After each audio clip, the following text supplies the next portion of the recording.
Hello everyone. आज हम Izaan FF my rude husband story का नेक्स्ट पार्ट सुनेंगे। Okay let's start. ईबो की बातें सुनकर मिसेस वांग स्ट्रिक्टली ईबो को डांट कर बोलता है, डोंट बिहेव टू मच ईबो। इससे मेरा शक और भी गहरा हो रहा है, और वैसे भी मुझे इस उम्र में तुमसे सीखना नहीं पड़ेगा कि शादी का उम्र क्या होता है।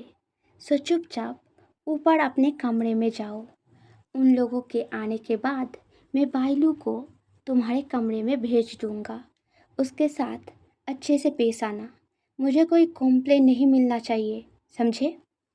अपने मॉम से लाइफ में आज पहली बार एक डांट खा के ईबो बहुत ज़्यादा सैड होकर गुस्से में अपने कंधे में टंगा बैग को उतार के जोर से ज़मीन पर फेंक के फिर उस बैग में एक जोर का लात मार के इरिटेटिंगली बोलता है, इन सब की वजह वो गॉड डैम रूमर से, राइट?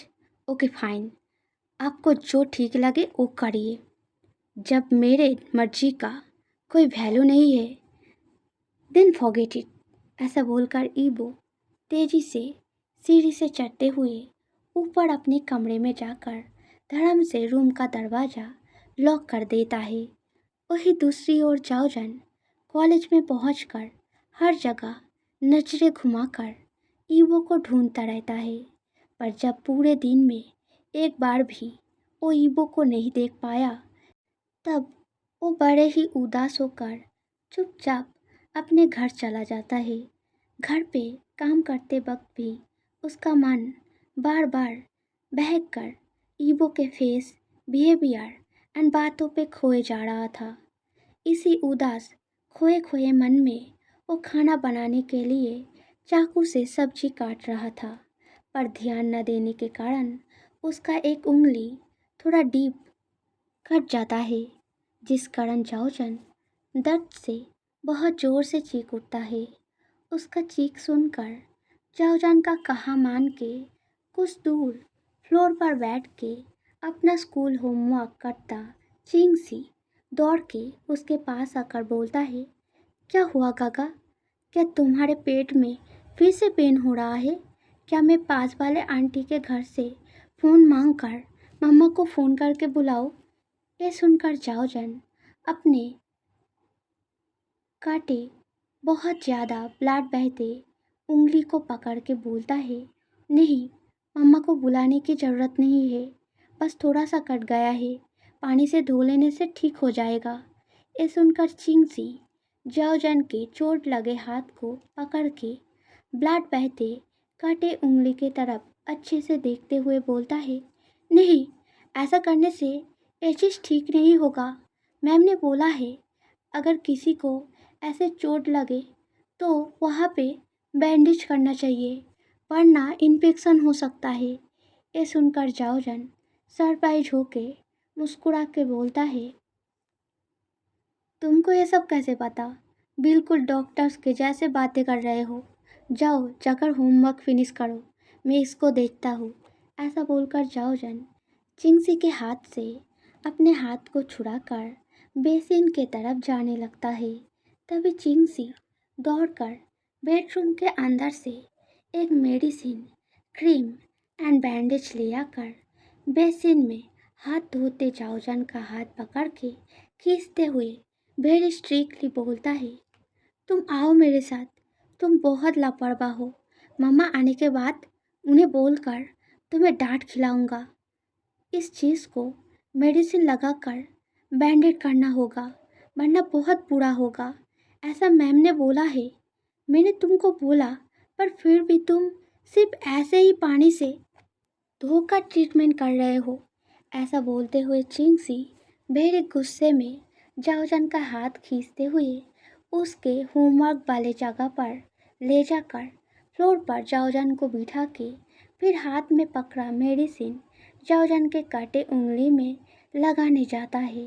तभी एंट्रेंस गेट खोलकर मिसेस जाओ अंदर आता है एंड ये सीन देखकर जल्दी से पास आकर सारे चीज़ों को देखकर फ्लोर पे बैठ के चाओजन का हाथ चिंगसी से अपने हाथ में लेकर वेरी वॉरिडली पूछता है, कैसे हुआ है?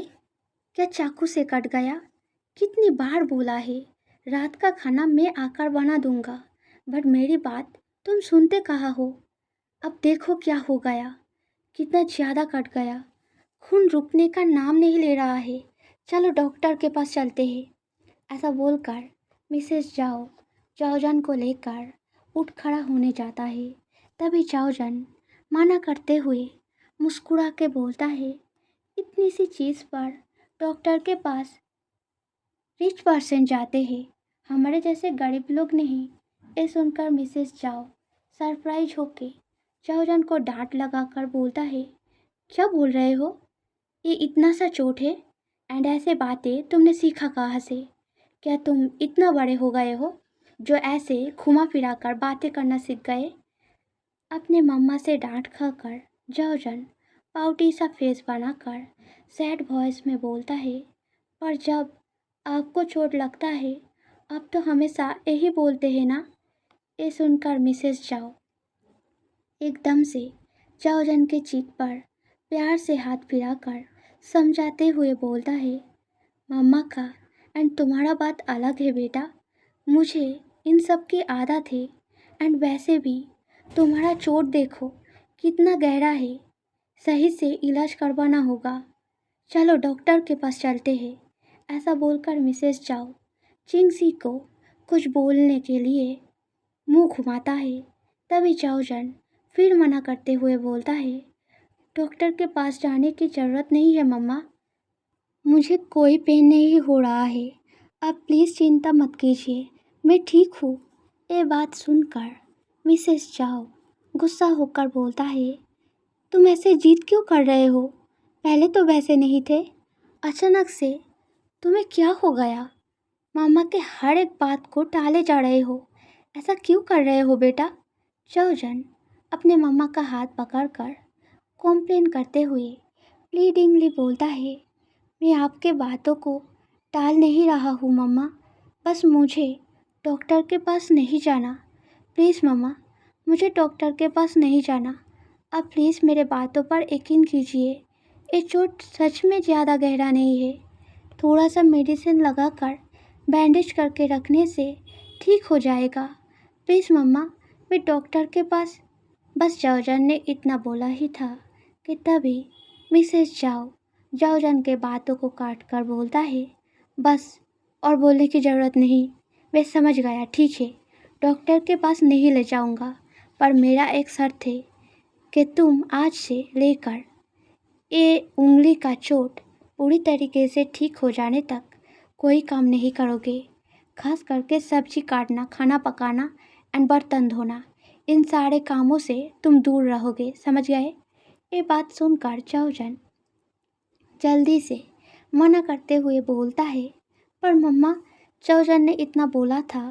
तभी मिसेस जाओ डांट लगाकर बोलता है, पर कुछ नहीं, अगर डॉक्टर के पास नहीं जाना तो मेरी ये बातें सुनना पड़ेगा, इसके आगे एक और बात मैं नहीं सुनना चाहता। ऐसा बोलकर मिसेस जाओ जल्दी से उंगली के चोट लगे जगह को अच्छे से सैनिटाइज करके उस जगह पर मेडिसिन लगाकर जेंटली बैंडेज कर देता है। फिर चिंगसी के तरफ देखकर बोलता है, चिंगसी, तुम अपने गागा को लेकर बेडरूम के अंदर जाओ एंड उस पर नज़र रखना, कोई भी काम मत करने देना, ठीक है? ये सुनकर चिंगसी जल्दी से सिर हाँ में हिलाकर बोलता है, ठीक है मम्मा। ऐसा बोलकर चिंगसी चाओजन का हाथ पकड़ के खींचते हुए बेडरूम के तरफ जाने लगता है। बेडरूम के तरफ जाते जाते चिंगसी मन में कुछ सोच के हल्का सा मुस्कुराता है। चिंगसी के ये मुस्कुराहट देख के जाओजन कुछ समझ के पीछे मुड़कर अपने मम्मा से बोलता है, चिंगसी को मेरे साथ भेजने की ज़रूरत नहीं है मम्मा, वैसे भी उसका होमवर्क अभी तक उसने फिनिश नहीं किया है, बेडरूम के अंदर करने के लिए कोई काम नहीं है, तो आप चिंता मत कीजिए। ऐसा बोलकर जाओजन चिंगसी के हाथ से अपना हाथ छुड़ाकर टीजिंगली मुस्कुरा के बोलता है, तुम्हें क्या लगा ऐसे करके तुम होमवर्क से छुटकारा पा जाओगे? अब जल्दी से जाओ एंड अपना होमवर्क ख़त्म करो। नेक्स्ट मंथ तुम्हारा फाइनल एग्ज़ाम है। रिजल्ट अच्छा नहीं हुआ तो मम्मा का पनिशमेंट याद है राइट? ये सुनकर मिसेस चाओ चिंगसी को डांट लगाकर बोलता है, चिंगसी क्या तुमने होमवर्क फिनिश नहीं किया? ऐसे ही करोगे तो तुम्हारा एग्ज़ाम फिर से बहुत बुरा जाएगा। अगर इस बार भी तुम्हारा रिजल्ट पहले के जैसा खराब आया तो फिर अब की बार घर के बाहर नहीं, सीधे बिल्डिंग के नीचे रास्ते के आगे कान पकड़कर एक पैर में पूरा दिन खड़ा रखूँगा, समझ गए? ये सुनकर चिंगसी जल्दी से एक्सक्यूज़ देकर बोलता है, पर मैं तो होमवर्क ही कर रहा था मम्मा। देखिए वहाँ पे मेरा किताबें एंड सब कुछ पड़ा है, पर अभी गागा का उंगली कट गया, इसीलिए मैं होमवर्क करते करते उठ गया और अभी आप ही ने तो मुझे गागा के साथ रूम में जाने को बोला ना। मैं तो बस आपकी बात मान रहा था, फिर भी क्यों मुझे डांट रहे हो? ये सुनकर मिसेस जाओ एक साय करके बोलता है, क्यों हमेशा मुझे ऐसे तंग करते हो बेबी? चुपचाप अपने ब्रदर की तरह पढ़ाई पे ध्यान क्यों नहीं देते? ऐसे ही करोगे तो बड़े होकर बहुत मुश्किल होगा। किसी भी कंपनी में तुम्हें नौकरी नहीं मिलेगा, तब क्या करोगे तुम? ये सुनकर चिंगसी मुस्कुराकर जाओजन को हक करके बोलता है, ऐसा होगा तो मैं गागा के पास जाऊंगा, गागा के साथ रहूंगा, तो फिर मुझे नौकरी करने की कोई ज़रूरत नहीं होगा। गागा तो बहुत अच्छा है पढ़ाई में, इसीलिए गागा जो काम करेंगे उसी से हम रिच बन जाएंगे, ठीक है गागा? ऐसा बोलकर चिंगसी जाओजन की तरफ मुस्कुराते हुए देखता है। ये देखकर जाओजन हंसते हुए हाँ में सिर हिलाकर चिंगसी को टाइटली हक कर लेता है। थोड़े दूर खड़ा मिसेस जाओ ये सब कुछ देखकर अपने मन के खुशी को दबाकर थोड़ा सा सीरियस वॉइस में बोलता है, हाँ हाँ, हमेशा अपने गागा के गोद में बैठे रहोगे, बहुत अच्छे। अब जल्दी से आओ एंड अपना होमवर्क फिनिश करो, वरना पिछले दिन के पिटाई याद है राइट? ये बात सुनकर ही चिंगसी एकदम से जाओजान को छोड़ के दौड़ के अपने किताब रखा जगह पर जाके फ्लोर पर बैठ के मन लगाकर होमवर्क करने लगता है। ये देखकर जाओजन एंड मिसेस जाओ दोनों ही हंस उठता है। तभी मिसेस जाओ मुस्कुराते हुए जाओजन की तरफ देखकर बोलता है, अब तुम रूम में जाओ बेटा, जाकर रेस्ट करो थोड़ा। अगर हाथ में किसी तरह के दर्द हो तो मुझे आकर तुरंत बताना, ठीक है? ये सुनकर जाओजन हाँ में सिर हिलाकर रूम के अंदर चला जाता है। कुछ टाइम बाद जब मिसेस जाओ डिनर तैयार करके जाओजन को बाहर आने के लिए पुकारता है, तब जाओजन बाहर नहीं आ रहा है देखकर मिसेस जाओ खुद रूम के अंदर जाओजन को बुलाने जाता है। रूम में घुसकर वो जाओजन को फिर पुकारने जा रहा था, पर जाओजन का हालत देखकर वो रुक जाते हैं, क्योंकि उन्हें दिखता है जाओजन फ्लोर पे अपने गालों पर हाथ रख के बैठा है एंड उदास होकर खोए खोए नज़रों में फ्लोर की तरफ बिना पल के झपकाए देखे जा रहा है। ये देखकर मिसेस जाओ बहुत कॉन्फ्यूज़ एंड वरीड हो जाते हैं, क्योंकि आज से पहले उन्होंने जाओजन को कभी इस तरीके से नहीं देखा था। इसीलिए मिसेस जाओ कुछ समझ न पाके जाओजन के पास जाकर फ्लोर पे बैठ के उसके कंधे पर आहिस्ता से हाथ रख के वरीड वॉइस में पूछता है, क्या हुआ है बेटा? इतना क्या सोच रहे हो? क्या कहीं कुछ प्रॉब्लम हुआ है?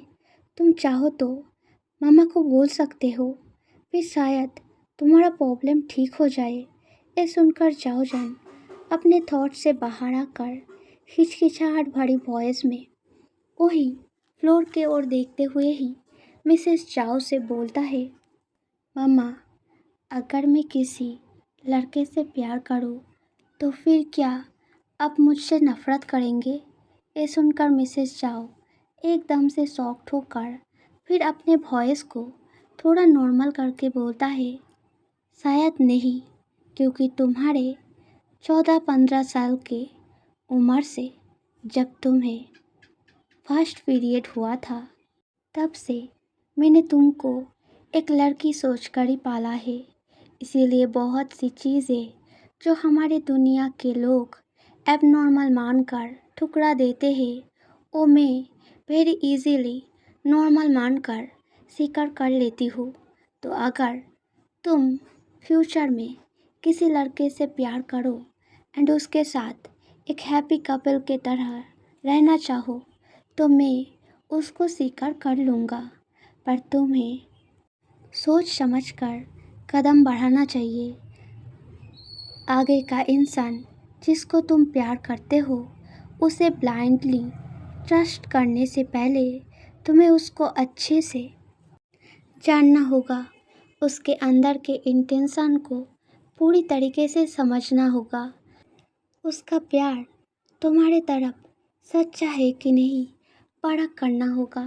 अगर ये सब करने के बाद तुम्हें लगे कि वो इंसान तुम्हारे प्यार के काबिल है तो फिर अपने आप को और रोकने की ज़रूरत नहीं है, ठीक है?